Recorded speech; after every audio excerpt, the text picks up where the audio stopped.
आता मुंबईकरांसाठी आणि पुणेकरांसाठी एक मोठी बातमी आहे। मुंबईहून पुण्याला आता केवळ 48 मिनिटात पोहोचता येणार आहे। रेल्वे मंत्री अश्विनी वैष्णव यांनी ही माहिती दिली आहे। काल अर्थसंकल्पात मुंबई पुणे हायस्पीड रेल्वेची घोषणा झाली आहे।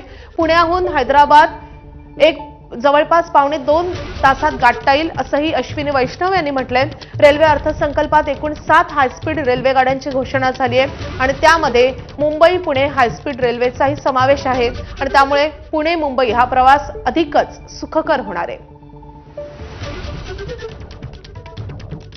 जो 7 नए हाई स्पीड कॉरिडोर्स अनाउंस हुए हैं उससे देश में ट्रांसपोर्टेशन सेक्टर पूरी तरह से ट्रांसफॉर्म हो जाएगा, चेंज हो जाएगा। मुंबई पुणे कॉरिडोर से मुंबई और पुणे प्रैक्टिकली एक तरीके से मर्ज हो जाएंगे। सिर्फ 48 मिनट्स में मुंबई से पुणे पहुंच सकते हैं, ओनली 48 मिनट्स। पुणे से हैदराबाद 1 घंटे 55 मिनट में, 1 आवर 55 मिनट्स में।